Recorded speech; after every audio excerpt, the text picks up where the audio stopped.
Oke.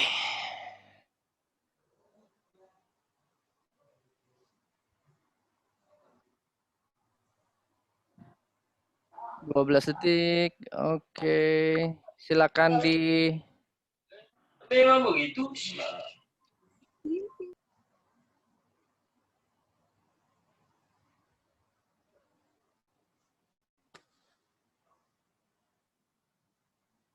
Oke, kita live.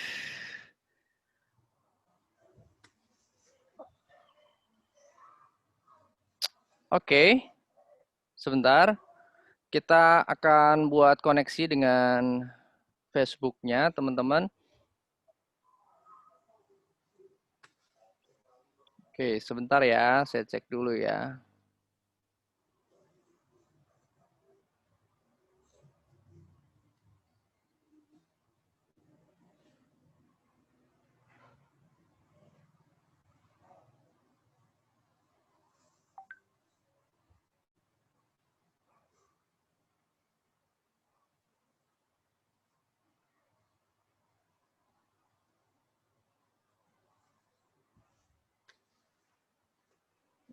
Oke.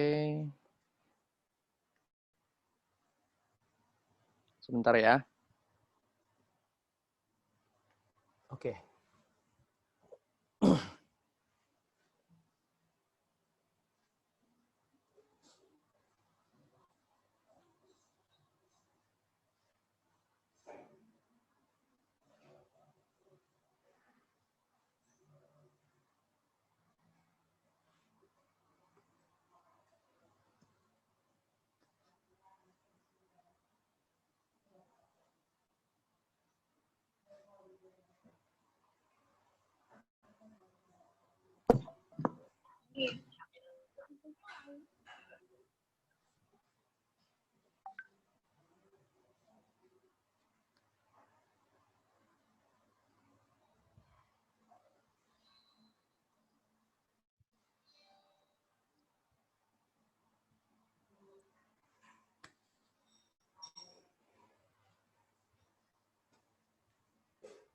Kita live ya. Oke.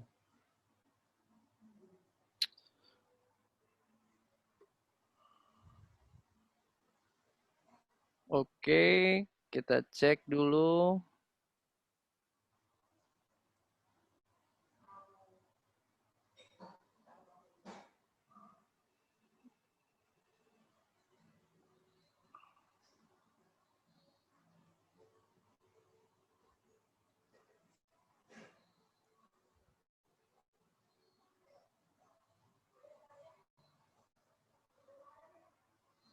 Oke, kita udah live. Oke, selamat malam semua teman-teman. Assalamualaikum warahmatullahi wabarakatuh. Senang sekali saya Ginta kembali menyapa Anda semua. Ya, setiap Selasa malam, ya dalam malam ini berbeda dari malam Selasa minggu lalu, ya, di mana minggu lalu kita bahas tentang karir. Nah, malam ini saya ditemani para dokter, ya, kita akan ngobrol tentang kesehatan, ya. Mohon maaf ini ada sedikit gangguan tadi di awal, dan alhamdulillah nggak saya sendirian malam ini, saya juga bersama dua dokter ya rencananya, dan juga ada teman-teman yang join di Zoom. Ya, ini ada Mbak Rusmiati, Mbak Umi, ya, Mbak Ayunda, dan beberapa lagi yang akan menyusul. Halo, halo, apa kabar semua ya? Semoga sehat selalu ya. Hari ini nggak terlalu cerah, tadi ada hujan di beberapa daerah, benar ya. Dan saya selalu berdoa semoga teman-teman happy, sehat selalu, bahagia selalu, meskipun kita belum sepenuhnya kembali normal ya. Nah, teman-teman semua, buat Anda yang belum kenal saya, mungkin dapat linknya ini dari grup senam atau dari macam-macam ya, WA grup ya. Halo Mbak Desi, selamat bergabung. Ya, ini juga teman-teman Zoom ya, juga sudah bertambah join. Bagi Anda yang belum kenal saya, kenalkan saya Ginta. Misi saya adalah untuk membantu setiap dari Anda untuk menjadi lebih sehat, lebih maju, dan lebih sejahtera ya. Maka saya melalui sosial media, karena kita nggak bisa ketemuan, ada yang seminar langsung, akan memberikan, akan sharing, ngajak ngobrol teman-teman semua, Facebook, kemudian Instagram, kemudian yang nggak sempat lihat itu semua, ada nanti kita akan upload di YouTube ya, tentang kurang lebih 3 hal. Yang pertama tentang karir, pendidikan, kemudian yang kedua tentang kesehatan, yang ketiga tentang bisnis ya. Dan bagi Anda yang belum sempat lihat rekaman yang minggu lalu tentang karir talk, ya bersama HR eksekutif ya yang sudah pengalaman lebih dari 10 tahun ya. Itu Anda bisa lihat di timeline saya di Facebook atau di YouTube saya Cerita Ginta dan India. Oke ya, ini sip ya. Dan malam ini saya ingin memperkenalkan tamu saya, bintang tamu saya, sahabat lama saya ya ketika dulu kami sama-sama di Kalimantan Selatan, yang mana kalau dari kota-kota di Kalimantan, Kalimantan Selatan, Banjarbaru, Rantau ini termasuk yang belum terlalu maju seperti Kalimantan Timur. Dan di saat itu pula saya dan sahabat saya, Dr. Hadian ini, itu menjalankan profesinya. Saya waktu itu di dunia tambang, saya sebagai HR manager di sana, dan Dr. Hadian waktu itu lagi Di internship. RSUD. Ya, lagi RSUD ya, lagi RSUD. internship ya. Nah, tanpa berlama-lama lagi, saya ingin kenalkan sahabat saya, Dr. Hadian, SPPK ya, Dok ya. Ya, ya, betul. Betul SPPK, ya, patologi klinik. SPPK Patologi Klinik, untuk sama-sama dengan kita di sini di Zoom dan di Facebook ya, berbagi, membahas tentang topik yang bagi saya menarik ya, karena saya baca artikel ini seminggu yang lalu, yaitu tentang hubungannya obesitas dan corona ini gimana ya gitu ya, tentang COVID ini bagaimana ya. Nah, mungkin ada sahabat saya yang kapasitasnya lebih tepat untuk membagikan pengalamannya, knowledge-nya kepada kita semua, sehingga kita bisa lebih sadar terhadap kesehatan dan kita resiko tertularnya itu menjadi lebih kecil. Ataupun kalau kita tertular, itu resiko sembuhnya lebih besar gitu ya. Oke, nah ini dia teman saya, sahabat saya, Dokter Hadian. Halo, halo. Ya, halo. Ini Halo, halo. Halo. oke, udah kelihatan belum semuanya?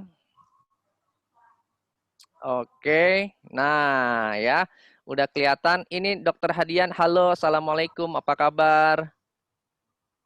Boleh disapa teman-teman di Waalaikumsalam Facebook warahmatullahi nih dok. wabarakatuh. Kabar baik.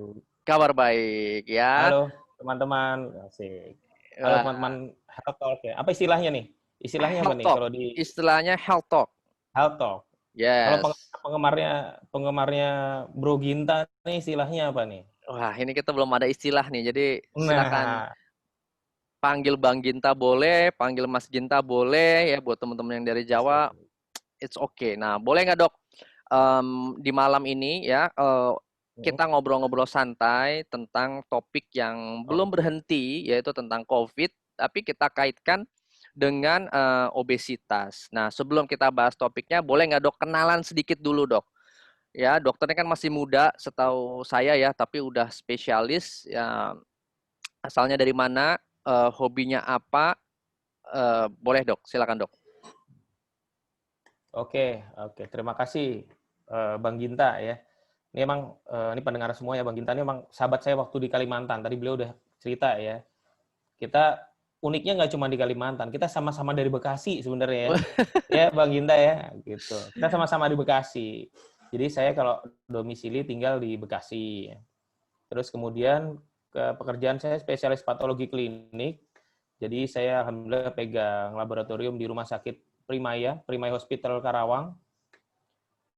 Jadi ini nih apa sehari-hari Bekasi Karawang, Bekasi Karawang. Kata orang jauh tapi sebenarnya deket ya. Jadi Bekasi Karawang tuh cuman jaraknya 1 lembar doang gitu ya. Tapi Asik, ada di Karawang peta ya? Bekasi. Ada di peta atau beda planet Ada, ya dok? ada dong di peta ada, masih ada. Karawang ada, yang nggak ada tuh Bekasi katanya, tapi ternyata ada juga ya. Gitu. Oke, oke, oke. Ya, Saat ini di Bekasi, head laboratory ya, kepala ya, lab ya ya di Rumah Sakit Maya ya. bahasa bahasa Indonesianya kepala instalasi laboratorium lah. Ya penanggung jawab Oh, lab gitu. ya. Semoga teman-teman nggak sempat ketemu Dokter Hadian di rumah sakit ya. Artinya teman-teman sehat-sehat Ya, semua, sehat-sehat ya, betul, gitu betul. ya. Nah, Ya. oke, oke dok. Nah, ini Mm, topik malam hari ini kan ternyata faktanya Jakarta katanya naik ya, gitu ya data COVID ya. ya, Kemudian naik di terus ya. naik terus. Mm, Jadi penting dong ya kita bahas topik ini ya, ya, sehingga penting, teman-teman penting. teman-teman bisa lebih teredukasi. Nah, boleh nggak dok disampaikan Betul. dulu fakta-fakta, data-data Mm, terkini ya buat highlight buat kita semua. eh, Seperti apa sih tentang COVID ini dulu ya? Angka-angkanya seperti apa? Yang terbaru lah 1 minggu ini seperti apa? Bekasi, Jakarta ya sekitar itu. Oke, mungkin saya ini ya, apa secara overview aja ya. COVID ini memang saya katakan dulu ada gitu. Penyakitnya tuh ada karena kan yang beredarnya ada konspirasi atau apa gitu ya. Belakangan saya kemarin pernah ditanya tuh di satu tempat ya, tanya, Hmm, hmm, percaya nggak sama COVID gitu? Kan rada aneh nih. Saya bilang ya saya percaya. Walaupun itu katanya konspirasi gitu ya, itu tetap aja barangnya ada gitu. Kondisi itu ada sekarang. Dan kondisi di Indonesia ini agak beda sama kondisi di luar negeri. Jadi kalau teman-teman lihat, kalau di luar negeri ini kan sudah masuk pada gelombang kedua atau second wave ya, dan itu masih terus naik gitu. Sementara di Indonesia itu kita gelombangnya itu nggak jelas. Jadi grafiknya itu masih naik terus. Jadi kita ini belum belum selesai di gelombang satu ya. Tapi entah batasnya gelombang satu dan gelombang dua ini juga masih kabur karena memang beberapa faktor termasuk ketaatan menjalankan protokol kesehatan. Akhirnya di Indonesia sendiri angka COVID sekarang masih terus meningkat, terutama di Jakarta. Kalau menurut statistik Jakarta ya, Baginta ya. Pondok Bambu Sementara kena nih. daerah-daerah lain itu ya mungkin Jawa Timur juga cukup tinggi gitu ya di ini. Cuma perlu perlu tahu teman-teman bahwa kenapa Jakarta tuh angkanya tuh banyak gitu, tinggi, kenaikannya tinggi ya. Sehari bisa 500-an, 600-an. Kan dalam seminggu ini kan begitu ya. Itu karena memang deteksi di Jakarta itu cukup baik.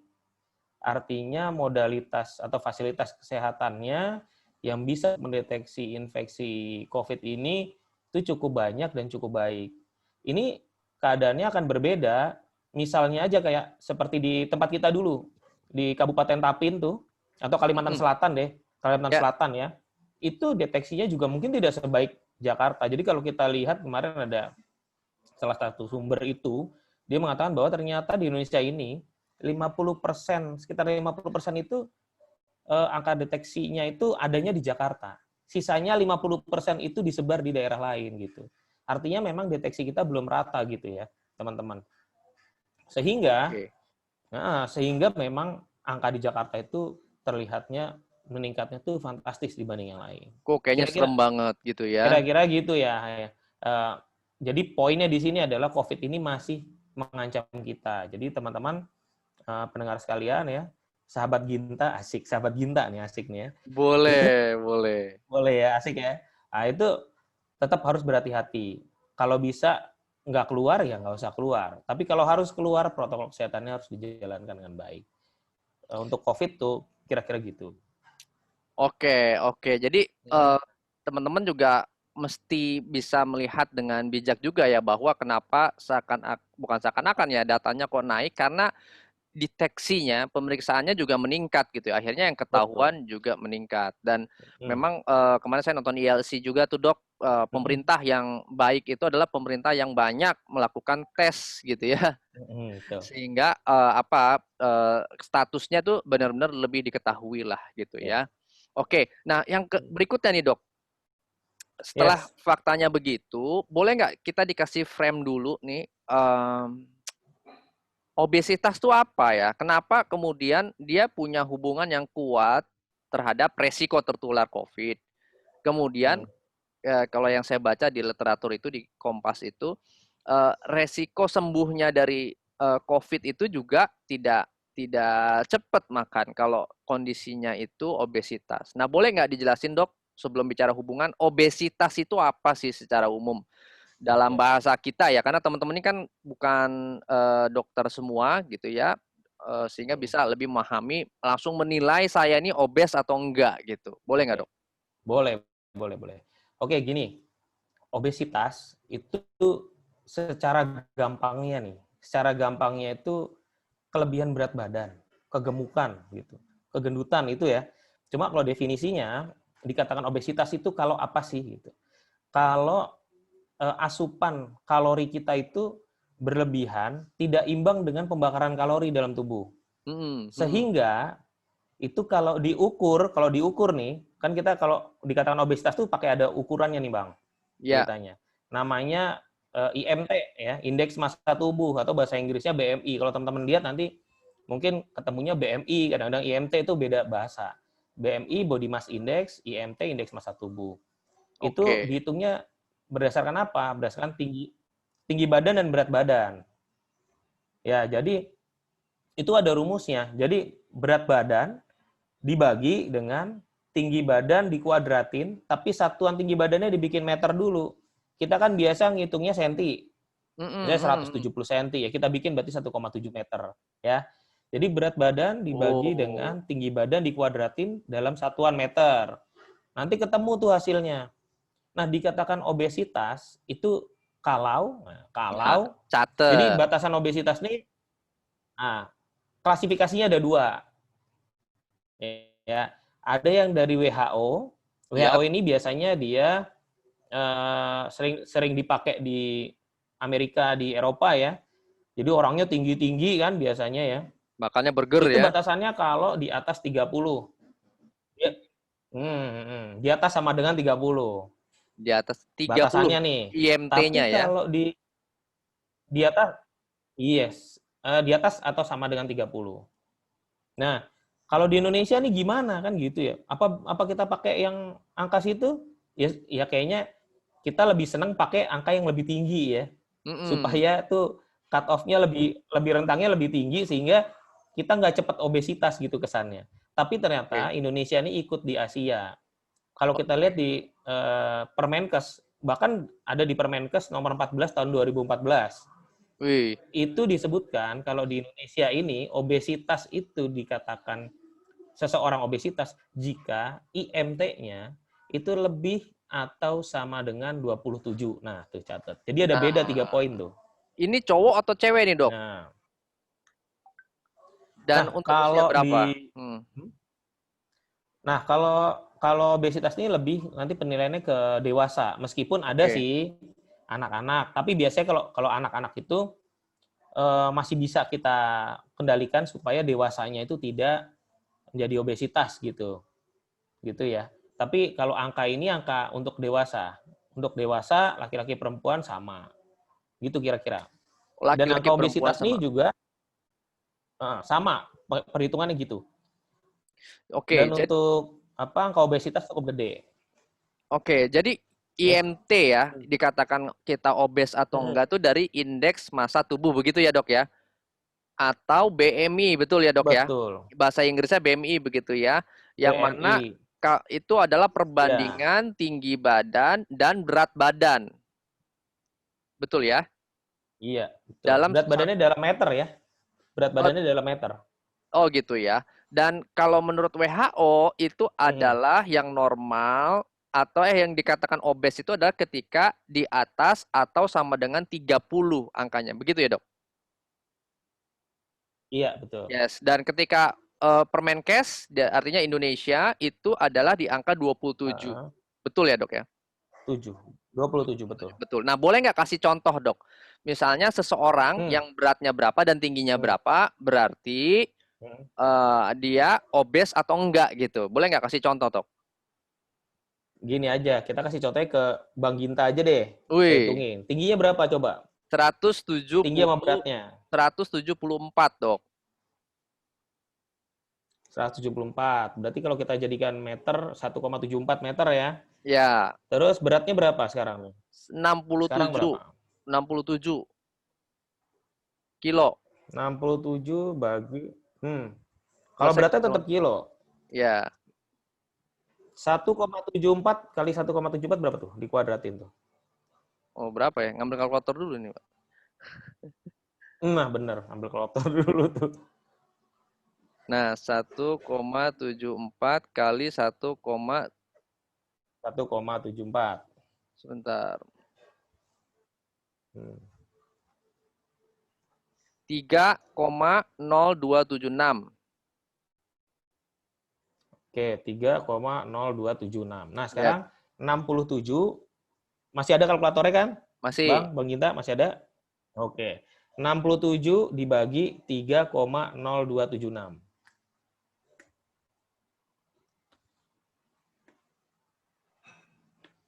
67 Berapa hasilnya? dibagi 3,0276. 0,0276. 22.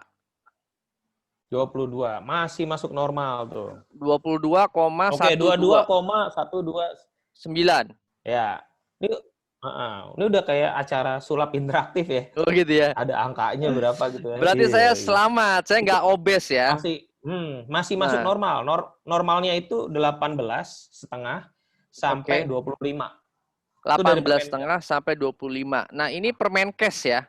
Iya, kita orang Indonesia kita pakai punya Indonesia aja deh. Oke, Nah, siap. Karena karena Indonesia. ada perbedaan apa namanya ras itu kan ada perbedaan metabolisme juga dalam tubuh. Sehingga kita pakai yang sesuai aja. Gitu deh.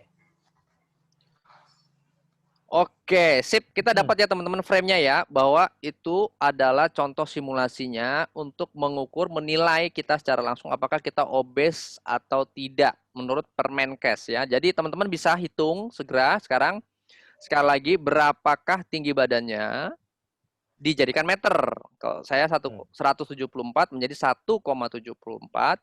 Kemudian berapakah berat badannya? Begitu ya dok ya, jadi silakan Ya. hitung. Nah, kemudian berat badan dibagi tinggi badan dikuadratkan. Begitu ya dok ya, Iya. rumusnya ya, Tinggi badannya yang dikuadratkan ya, berat tinggi badannya nggak usah. badannya. Sip, oke lanjut dok, kita udah dapat Oke. frame-nya, menilai apakah kita obes atau tidak. Nah, berikutnya adalah tentang COVID ini dulu dok. Nih, apa sih COVID? COVID itu apa sih gitu ya, sederhananya dulu dok, baru ntar kita hubungkan dengan ya ini obesitas ini. Yes. Oke. COVID itu singkatannya Coronavirus Disease 2019 ya. Ya.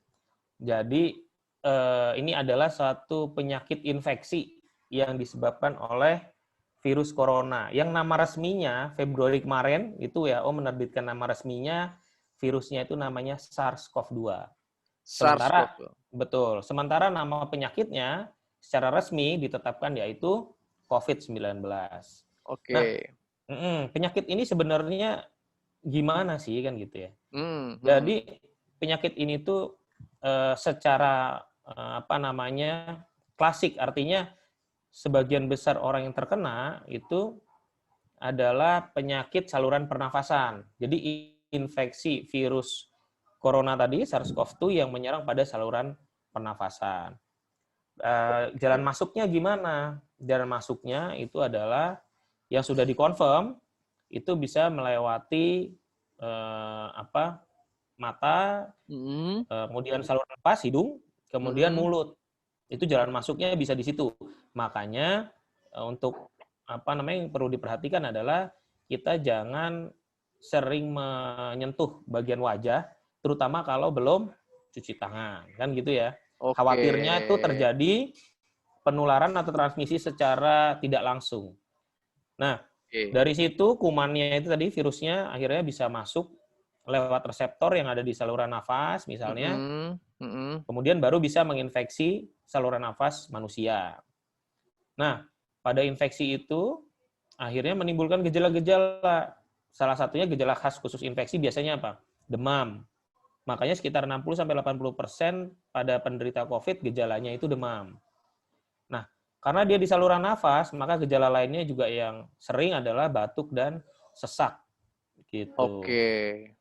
Oke, dok. Sampai sini dulu, dok. Nah, ini Oke. apa sih bedanya penyakit yang Hmm. disebabkan oleh virus dan bakteri? Jadi kan tadi dokter menyebutkan ini virus ya, Dok ya. Hmm.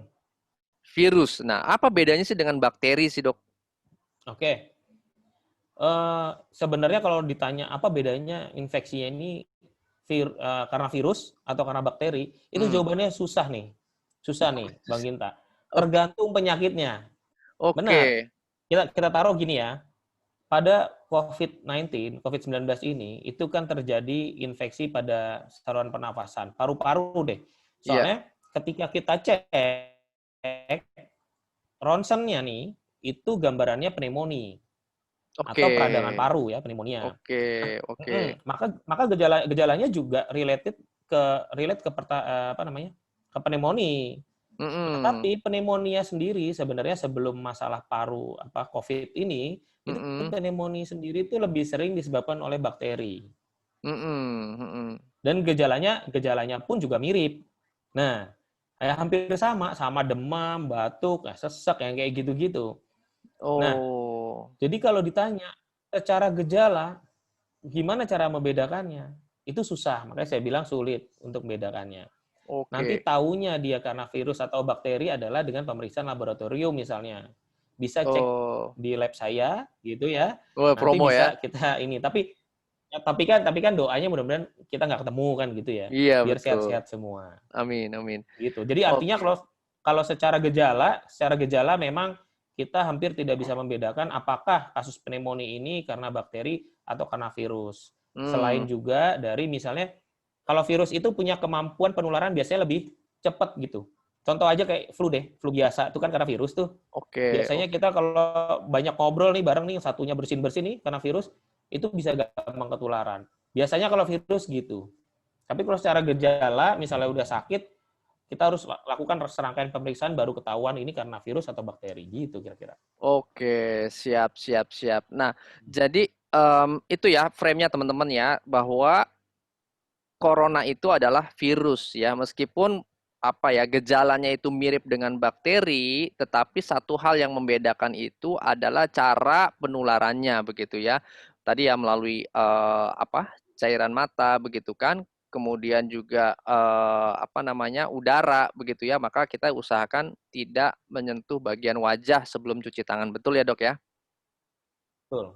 Oke, nah ini ada pertanyaan dari teman-teman dari Dokter Boleh. Indra, boleh ya. Ini Dokter Indra, dok Boleh, kalau boleh, boleh, periksa boleh. itu selain rapid test dari cek darah biasa bisa kelihatan nggak ngarahin kemana? Kalau rapid banyak yang takut tes. Nah, dari cek darah Oke. biasa bisa nggak gitu? Intinya dari cek darah biasa, kita bisa nggak mengarahkan ke COVID gitu ya? Ah, tahu nggak Mungkin itu gitu? ya kali, kali Betul, betul, dokter betul, Indra ya. Hmm, betul. yes. Gini, ini kan berarti kita masuk ke ranah diagnosis ya. Jadi kalau Mm-mm, laboratorium itu secara garis besar dia berfungsi bisa di area screening, mm-mm. diagnosis, kemudian monitoring dan surveillance. Ini kita Oke, masuk ke diagnosis. Untuk oke, diagnosis, Dok, kita tidak bisa hanya mengandalkan lab yang pertama. Jadi tetap harus ada klinisnya. Nah, oke. kemudian kalau klinisnya dia ada, kemudian kita cek lab nih. Mm-mm, Cek mm-mm, lab bisa nggak sih kita tahu arahnya ke COVID atau bukan? mm-mm. Jadi ada beberapa parameter yang kita kita bisa jadikan apa namanya pegangan, meskipun tidak selalu ya Dokter Indra atau Bang Ginta atau teman-teman yang lain, meskipun tidak selalu. Salah satunya adalah neutrophil limfosit ratio. Jadi dalam pemeriksaan Oh, hematologi itu kan kita tahu ada hemoglobin, hematokrit ya gitu ya oke. Bang Ginta ya. Terus ada trombosit, leukosit. Nah, di leukosit itu ada yang namanya hitung jenis. Jadi ada eosinofil, basofil, Mm, neutrofil, mm-mm, kemudian limfosit, monosit gitu ya. mm-mm. Itu nanti di setiap kita pemeriksaan yang ada hitung jenisnya, itu neutrofil dan limfositnya kita bisa hitung. Tinggal dibagi aja jumlah neutrofil absolut dibagi dengan jumlah limfosit absolutnya. Nah, pelan-pelan dok, Nah, pelan-pelan dok. Ini teman-teman oke. masih nyambung nggak? Iya, iya, iya. Oke. Terlalu cepat ya. Oke, Oke. maklum. Ini belum Ya, semuanya oke. dokter ya. Oke, Siap, oke, siap. oke, oke. Nah, saya diingetin aja kalau terlalu cepat ya. Nggak Jadi apa-apa dok. kita bisa kita bisa cek dari pemeriksaan sederhana itu yang namanya hematologi lengkap atau complete blood count ya. Kalau di tempat saya namanya complete blood count gitu ya. Nah, itu nanti salah satunya ada pemeriksaan hitung jenis.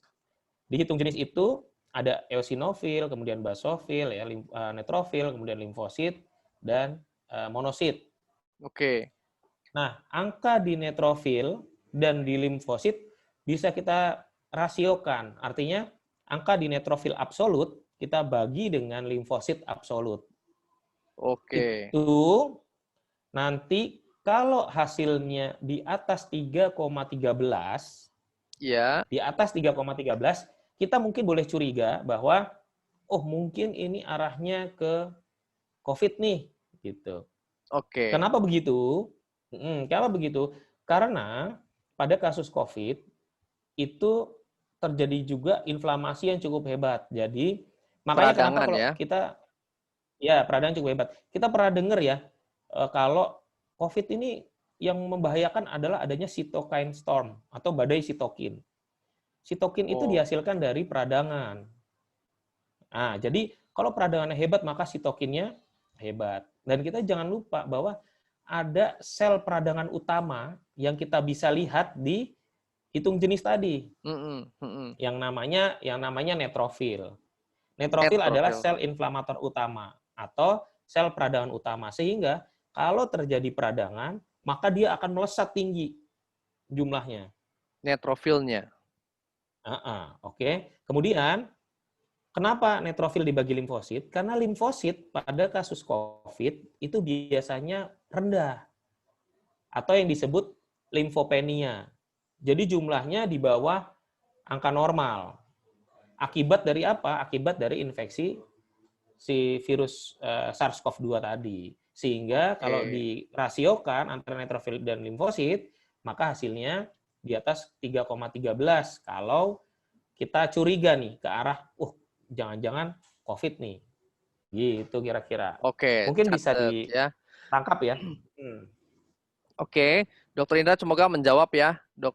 Nah, ini kadang kata Bu Rusmiati ini kadang rapidnya negatif tapi hasil PCR-nya baru positif. Nah, PCR sendiri apa sih ini, Dok? Bedanya sama swab apa nih?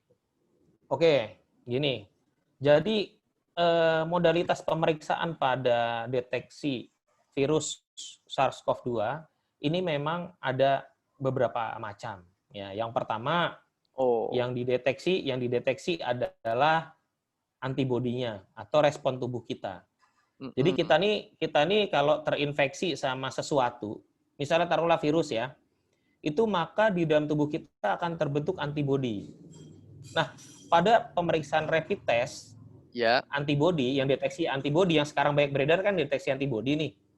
rapid Walaupun test ada itu sih ya. rapid test, ada memang rapid test yang deteksi antigen, tetapi sekarang jumlahnya tidak banyak. Jadi belum banyak gitu. Jadi yang masih banyak digunakan adalah rapid test yang deteksi antibodi. Oke, Nah, baik. itu yang dilihat adalah respon tubuh kita dalam memproduksi antibodi akibat adanya infeksi. Jadi bisa Oke. bisa ditangkap ya, kira-kira. Nah, tentu pembentukan antibodi ini membutuhkan waktu. Ya, membutuhkan waktu. Tidak serta-merta hari ini kita terinfeksi, maka hari ini antibodinya terbentuk gitu, nggak begitu. Waktu yang terbentuk kira-kira sekitar 7 sampai 8 hari lah. Di beberapa literatur 5 sampai 7 hari gitu. Nah, pada saat pembentukan antibodi ini, jadi pada saat 7 hari pertama, ketika diperiksa rapid test, itu walaupun dia terinfeksi, hasilnya biasanya non-reaktif atau negatif.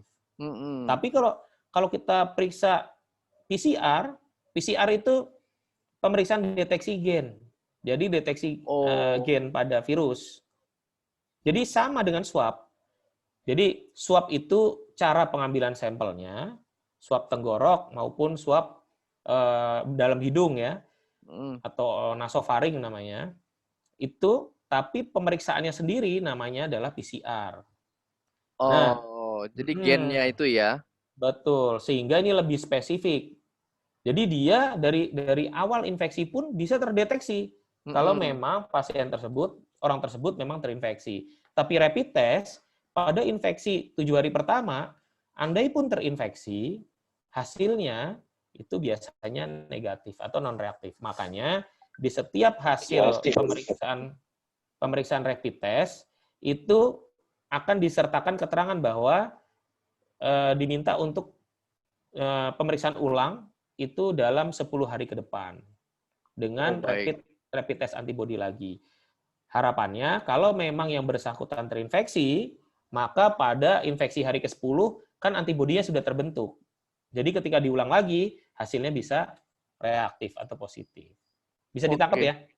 Oke, nah jadi anjuran Dokter Hadian, kalau kita sebagai warga ini bagusnya ambil yang mana nih? PCR, ya kan? Melalui swab itu atau ya rapid test dulu? Oke. Sebenarnya tergantung ini ya peruntukannya. Tapi kalau kita mau ideal, memang yang paling ideal adalah pemeriksaannya PCR. Jadi di swab terus diperiksa PCR. Itu paling ideal karena dia deteksi gen. Dia di hari pertama pun, di hari awal pun, itu kalau memang terinfeksi, maka dia akan positif. Gitu. Oh baik, jadi lebih bagus memang PCR. Nah, betul. Ini yang dibiayai oleh pemerintah ini yang mana, Dok? Atau memang kita harus mandiri? Enggak, jadi gini, kalau di Karawang tempat saya, itu PCR bisa dibiayai pemerintah.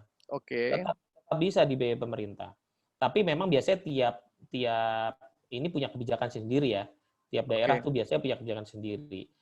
Kalau PCR sendiri itu dari misalnya tes pertama nih, biasanya tuh sebelum dia dites PCR ada alasannya dulu. Kenapa sih dia dites PCR gitu? Kalau di tempat saya bisa karena rapid testnya positif atau reaktif, maka harus dilanjutkan dengan PCR. Itu biasanya kalau dia memang KTP-nya daerah tersebut biasanya akan ditanggung oleh pemerintah. Berikut dengan pemeriksaan monitoringnya gitu. Ini harus atau dia bergejala. Harus BPJS nggak, Dok? Kelihatannya kalau sekarang kalau di tempat saya nggak harus BPJS ya. Kalau di tempat saya ya, saya nggak tahu daerah lain punya kebijakan lain atau enggak. Tapi di kabupaten saya tuh rasanya dia tidak harus BPJS, tapi selama memang domisilinya di Kabupaten Karawang, dia ditanggung gitu. Oke, baik ya. Nah, sekarang Dok, dari data nih Dok, ini sebelum kita ke Dokter Rio udah nongol nih, udah ada. Hai Dokter Rio. Ya masih di mute tuh. Oke, sebentar. Iya, halo Dok Hadian. Oke, selamat malam Dokter Rio, apa kabar? Oke, nah sebelum kita ke Dokter Rio nih, karena waktu beliau juga terbatas. Ini juga Dok, saya di Primaya Hospital Bekasi Dok. Oh, Bekasi mana? Bekasi Barat Dok, ya Haji Nur Ali. Cuman saya di ininya sih Dok, di in-house kliniknya di PT Suzuki. Oh gitu, ya. Saya dulu juga di situ. Waktu gitu, masih Dok. dokter umum. Dokter umum ya, di Primayanya tapi. Iya Dok, betul. Alhamdulillah. Oke, ini waktu kita nggak banyak, waktu Dokter Rio juga nggak banyak. Kita lanjut sebentar ke Dokter Hadian nih ya. Tadi udah bicara tentang COVID-nya, udah bicara tentang obesitasnya. Nah, kemudian apa fakta terkini nih Dok? Yang tadi ya paling beresiko gitu ya. Kalau ada urutannya yang mana nih? Orang kan bilang kalau kita baca di media yang manula nih gitu kan. Itu bagaimana Dok? Apa betul bahwa obesitas itu termasuk yang tertinggi, punya resiko penularan dan punya resiko penyembuhan yang paling rendah gitu ya, salah satu yang terendah. Nah itu seperti apa sih Dok gitu? Oke, gini, untuk penularan itu memang kasusnya yang banyak kasusnya buruk itu yang usianya lebih tinggi. Kenapa? Lebih tua artinya ya. Kenapa? Karena biasanya sudah disertai dengan kondisi penyakit penyerta. Gitu ya istilahnya ya. Kalau bahasa awamnya penyakit penyerta. Kalau bahasa medisnya komorbid. Jadi kalau baca nanti di media ada istilah komorbid itu maksudnya penyakit penyerta. Misalnya apa? Sudah ada gula atau diabetes, kemudian ada hipertensi, kemudian ada mungkin riwayat sakit jantung, atau penyakit-penyakit lain, penyakit degeneratif lain ya, penyakit yang terkait dengan usia. Nah, ini tentu akan mempengaruhi juga bagaimana imunitasnya. Karena kita tuh semakin tua, nah ini mungkin ini perlu perlu tahu bahwa kemampuan tubuh kita dalam memproduksi antibodi, jadi merespon infeksi ya artinya, itu baru mulai baik ketika usia 6 bulan sampai usia 65 tahun. Jadi Oh, setelah usia 65 tahun itu grafiknya menurun. Jadi kemampuan kita tuh menurun memang untuk pembentukan antibodi. baik. Nah, itulah kenapa alasannya. Jadi jangan bingung nih, teman-teman misalnya yang di rumah sakit, tadi saya lihat ada yang di rumah sakit. Kalau misalnya bayi ini usia di bawah 6 bulan, kemudian dicek rapid, hasilnya kok non reaktif, padahal misalnya resikonya tinggi, orang tuanya semua positif gitu ya. Dia non reaktif. Nah, sebaiknya jangan pakai rapid test antibody karena memang kemampuan dia untuk membentuk antibody itu rendah gitu ya. Nggak tampil Nah, berarti ya ininya. nggak tampil, betul banget. Nah, oke, Mm-mm. kita balik lagi ya. Nah, ada orang tua kenapa kasusnya banyak dan banyak yang buruk, artinya Mm-mm. sampai meninggal, itu ya karena itu tadi, penyakit penyerta. Lalu obesitas ini gimana sih? Kan gitu ya. Ini topiknya Betul. obesitas. Mm-mm. Mm-mm. Obesitas ini gimana? Kalau yang sampai saat ini ada datanya, obesitas ini adalah faktor resiko perburukan. Jadi Perburukan. risk Eh, factor severity. Jadinya dia mungkin ada yang mengkaitkannya juga dengan faktor resiko terjadinya infeksi COVID, ya, tapi ini butuh penelitian lebih lanjut. oke. Gitu. Tapi yang sudah ada penelitian berjalan dan sudah banyak diakui adalah obesitas ini sebagai faktor resiko perburukan. Artinya orang kalau dengan obesitas dan kebetulan dia kena COVID, Mm-mm. itu lebih rentan terjadi perburukan. Seperti Kita apa tuh, lihat Dok? dari Mm. kita lihat dari ini ya penelitian yang ada. Ini saya ambil dari jurnalnya AHA ya. AHA itu American Heart Association. Jadi Mm-mm. oke lah jurnal ini bisa kita percaya. Mm-mm. Ada dua penelitian di situ yang saya bisa ambil, saya bisa share, yaitu yang pertama itu yang menjelaskan bahwa pada BMI atau IMT yang di atas 35 itu dia 7 kali lebih banyak memerlukan ventilator. Artinya apa? Wow. Bahwa pada pasien obesitas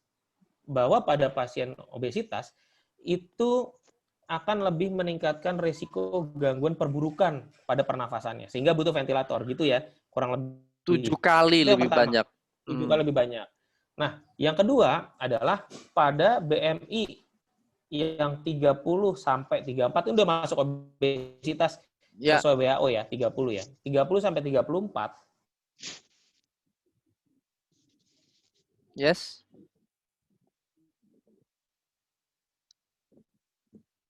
Oke, putus-putus, Dok.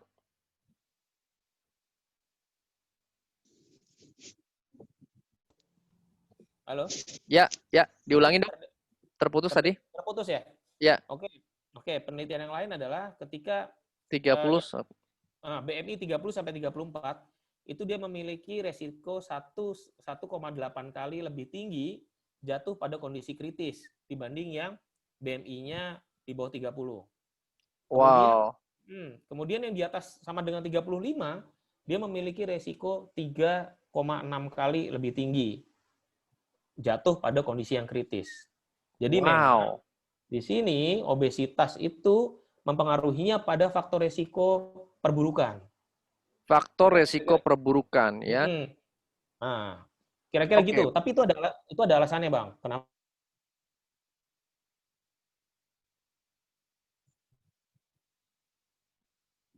Halo, halo. Putus-putus, Dok. Dokter Hadian. Ya, halo, halo. Ya, diulangi. Alasannya gimana? Alasannya karena pada orang dengan kondisi obesitas, seringkali dia nggak ngeh Mm-mm. kalau kondisi obesitasnya itu sudah membawa dia pada kondisi gangguan penyakit lain. Misalnya Oke. diabetes mellitus, ya diabetes. Obesitas ini bisa memicu diabetes karena obesitas bisa memicu resistensi insulin. Ya. Oke. Terus kemudian gangguan kardiovaskular. Mm-mm. Misalnya penyempitan pembuluh darah gitu ya. Terus lagi misalnya hipertensi. Dan yang seperti itulah. Jadi biasanya orang obesitas nih kan tenang-tenang aja kan, karena ngerasa baik-baik aja. Tapi padahal mungkin dia sudah jatuh pada kondisi-kondisi tadi. Yang notabene misalnya DM, diabetes ini kita bisa sebut dia sebagai apa, silent disease ya. Dia tuh kita kalau nggak cek kita nggak bakal tahu, intinya gitu. Iya, iya, Kecuali iya, dia iya, sudah iya. sampai kondisi yang parah. Nah, Oke, jadi oke. gitu. Hmm. Oke, jadi berarti penting sekali bahwa untuk mengurangi resiko kita terhadap penularan COVID, kita perlu memperhatikan IMT kita ya, jangan sampai obes gitu ya, Dok ya. Betul, betul, betul. Oke, oke. Nah, kemudian apa namanya? Apa aja yang harus dilakukan, Dok? Ini sebelum kita ke Dokter Rio, karena saya dengar nih, saya baca di sosmednya beliau tuh, beliau mengalami penurunan berat badan di atas 10 Wih, mantap. kilogram gitu ya dalam Nah, 90 hari saja gitu. Nah, maka apa boleh nggak Dok dikasih gambaran dulu sebelum ke Dokter Rio, nanti cerita pengalaman langsungnya gitu ya, karena beliau pasti tahu klinisnya juga ya, karena dokter juga. Apa aja sih solusinya Dok untuk bisa menurunkan berat badan, nggak obes ya, IMT-nya di bawah 27 gitu. oke. Ini seperti tadi di awal ya, mungkin Dokter Rio tadi belum gabung ya. Tadi saya katakan bahwa obesitas ini kenapa bisa terjadi? Itu karena asupan kalori yang kita makan hari-hari itu tidak seimbang dengan pembakaran kalorinya. Jadi Oke. tidak seimbang dengan kalori yang dibuang. Maka gimana caranya supaya kita tidak jatuh ke situ? Atau minimal kalau sudah obes atau overweight gitu ya, gimana caranya supaya berat badannya ideal? Itu mungkin nanti tipsnya lebih ke Dokter Rio, tapi secara umumnya Ya, maka berarti asupannya harus dibikin seimbang. baik. Nah, bagaimana ngimbanginya? Yaitu dengan olahraga. Nah, olahraga apa yang disarankan? Olahraga yang disarankan itu biasanya lebih ke olahraga-olahraga yang sifatnya aerobik ya. Misalnya apa?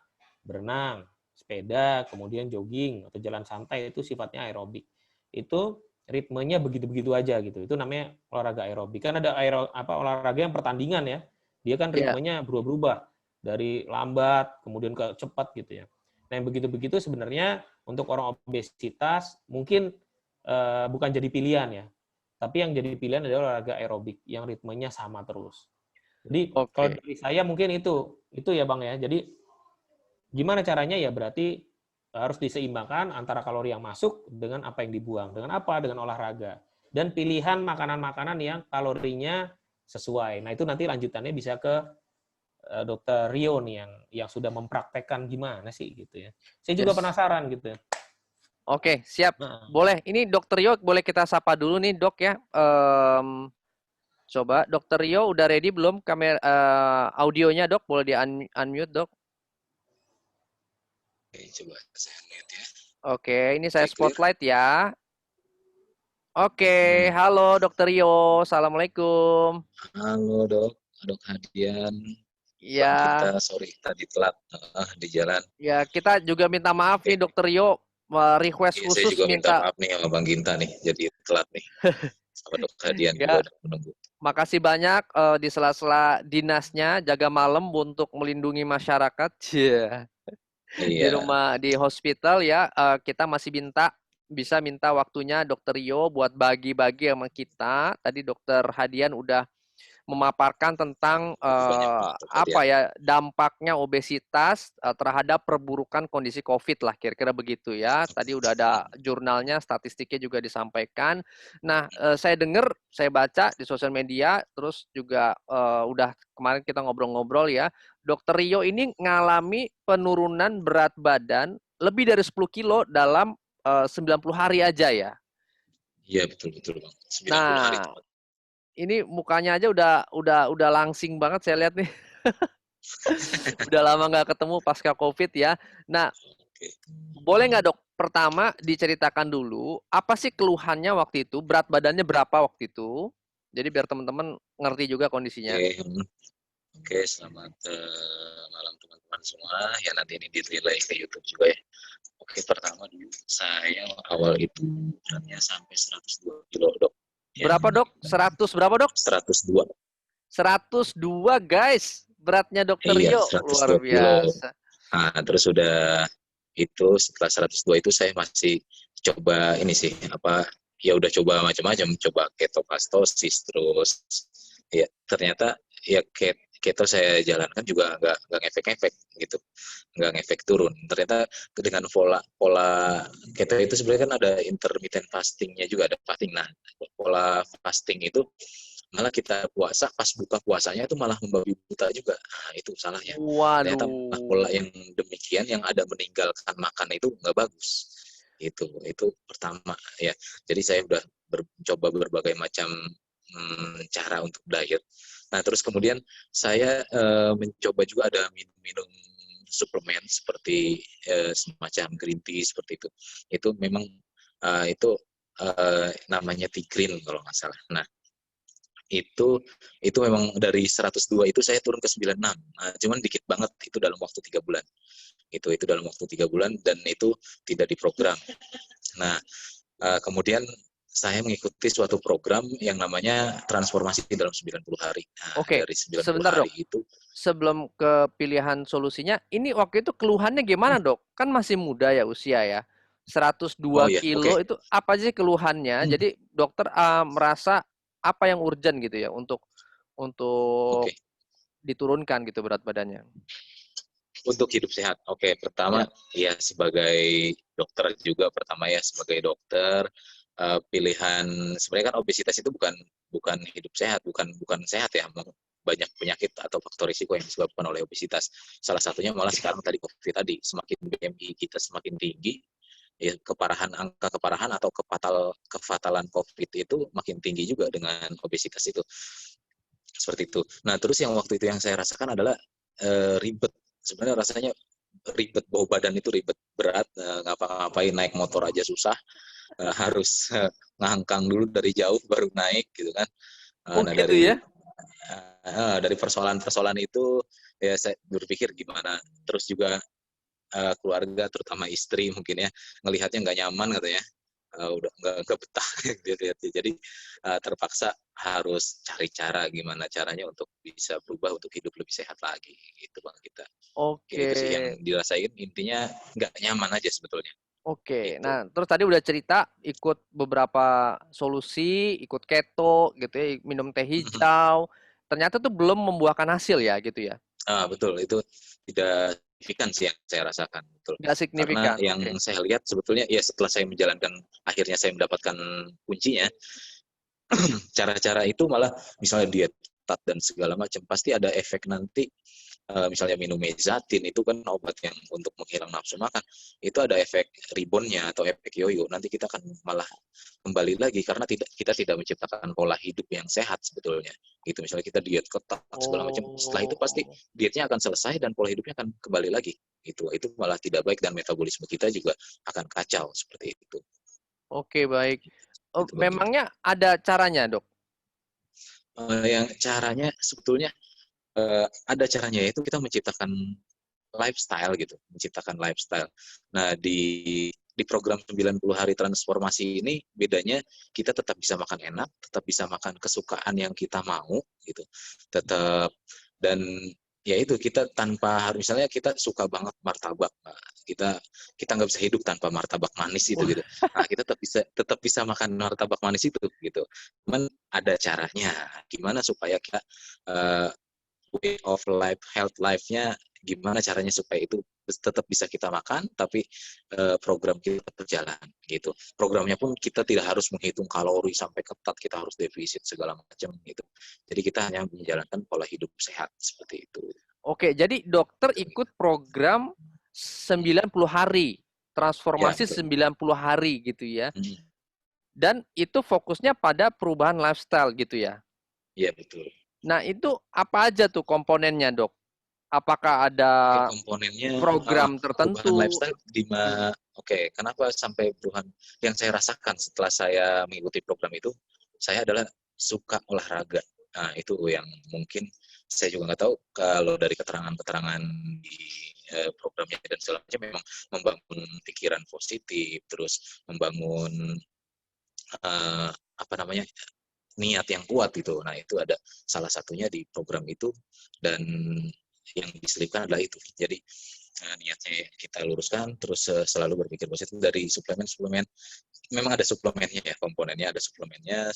Nah itu suplemen itu yang membantu kita untuk mencapai goal-goal kita dan tujuan kita.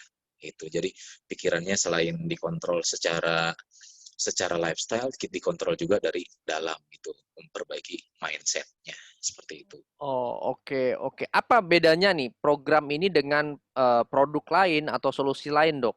Saya dengar itu bisa sampai level genetika ya kerjanya ya. Bener gak tuh, Dok? Iya betul.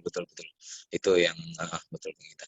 Nah, jadi level genetika, jadi ketika kita minum itu secara terus menerus, kalau diteliti secara genetisnya setelah kita menjadi kurus gitu, itu kita menyamai gen orang-orang yang susah gemuk gitu. Jadi setelah kita hanya kita sama orang yang sama-sama kurus, dan misalnya orang gemuk dan orang yang sulit gemuk, misalnya jadi metabolismenya tinggi. Nah itu kita genetisnya misalnya diikutin dengan pola makan yang sama orang itu, kita tidak akan menjadi gemuk gitu. Jadi Wow. gemuk intinya seperti itu. Wow. Karena mungkin kita juga jadi terbiasa karena genetis sudah berubah, kita juga jadi karena ini kan polanya 90 hari. Sebenarnya kenapa 90 hari? Yaitu kita untuk membentuk pola, sudah membentuk pola lifestyle yang agar kita terbiasa, yang akan kita jadikan ya lifestyle untuk seumur hidup kita. Itu Oke, makanya jadi caranya diet itu harus nyaman sebetulnya, diet itu harus enak dan menyenangkan seperti itu. oke.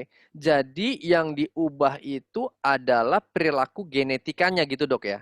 Iya, betul sekali. Melalui lifestyle itu ya. Betul. Sehingga mengikuti program atau apa namanya, orang-orang yang genetikanya kurus gitu ya. Betul. Karena saya Jadi juga setelah punya temen tuh, Dok, yang dia makan apapun ya gitu kan, dia tetap aja langsing. Kayak teman saya itu di Swiss namanya Kalisda, dia hobi banget masak, makan apapun dimakan sebanyak apapun gitu ya, itu tetap aja langsing. Tapi ada teman-teman yang ngakunya pengen diet, ngeklik makanan enak aja tuh gendut gitu kan. itu emang Jadi itu makanan aja bisa ya. jadi lemak katanya. Nah Jadi itu itu memang beda, ada kondisi-kondisi tertentu mungkin yang saya ketahui, Dok, ya, karena genetis itu sangat berpengaruh memang. Genetis salah satunya genetis kurus, genetis gemuk. Misalnya rata-rata kalau dari keluarganya obes semua, ya kemungkinan anggota keluarganya akan obes juga gitu, terutama misalnya anaknya, misalnya orang tuanya dua-duanya obes, ya mungkin anaknya juga obes karena faktor genetis itu ya sangat mempengaruhi, salah satunya selain faktor pola makan seperti itu. oke. Ini ada beberapa pertanyaan, tapi mungkin kita nggak bisa jawab semua nih dari Mbak Puji. Dok, ikut program 90 hari itu programnya apa aja gitu. Nah, tapi sebelum kita jawab itu, Dokter Rio, ini aman nggak sih, Dok? Gitu, 90 hari aja tuh aman nggak? Apalagi bicara-bicara genetika gitu. Apakah program ini atau produknya itu diteliti gitu ya? Ada datanya atau bagaimana itu, Dok? Oke, itu secara klinis aman ya, itu sudah diuji klinis, dan ini bukan kaleng-kaleng yang dijual obat Cina dan segala macam bikin diare dan segala macam. Jadi ini memang ada persepannya di dokter gizi, dan itu kalau di Amerika sudah masuk ke PDR.net Amerika, jadi ibaratnya MIMS. Kalau mungkin di kedokteran itu udah paham ya, kedokteran dan farmasi, buku MIMS itu kumpulan buku resep-resep atau formularium, mungkin formularium kita bahasanya. Jadi memang sudah terstandarisasi, itu ada di situ gitu. Itu yang tapi di Amerika ya, untuk di Indonesia saya belum ngecek betulan sudah masuk atau belum di MIMS Indonesia ada. Oke, Itu sudah masuk. Jadi itu secara klinis itu aman, terus malah itu banyak juga digunakan beberapa untuk program-program hamil, karena di program ini program fokusnya juga hamil ya bisa kita ya? menurunkan lemak-lemak visceral. Jadi ibaratnya dan mempertahankan massa otot. Nah, itu yang terjadi kadang-kadang diet itu ototnya juga susut. Nah, kalau otot susut apa yang terjadi? Karena otot itu salah satu dia yang kita tahu otot itu memerlukan metabolismenya tinggi gitu, membakar kalorinya tinggi dari otot itu. Tapi kalau otot kita juga susut, terus semuanya susut, jadi kita akan gampang gemuk karena ototnya nggak ada atau metabolismenya terbakarnya Oh, kecil seperti itu. oke, Jadi kalau baik, massa otot baik. tinggi, terus kita lifestyle-nya misalnya makan tetap suka tetap secara normal, nah, kalau ototnya bagus itu metabolismenya akan tinggi gitu, akan metabolismenya akan tinggi dan tubuh kita mengkonsumsi kalorinya juga tinggi seperti itu. Oke, baik. Ini Dokter Rio udah ceritain ya program yang diikutin dan informasinya juga aman karena terdaftar di pdr.net. Teman-teman bisa cek pdr.net itu di MIMS ya. Kalau di Ya, dokter Amerika itu bisa jadi resep ya buat kepada pasien. Nah, tapi memang waktu kita ini terbatas sekali ya, Mbak Alfia, kemudian di Zoom, kemudian Mbak Puji, Astuti, ini kita nggak bisa jawab semua di Zoom meeting dan di Facebook ini. Jadi monggo bagi yang ingin tanya lebih lanjut bisa japri aja ke Dokter Rio karena beliau yang ngalami langsung ya 90 hari turun lebih dari 10 kilogram gitu ya.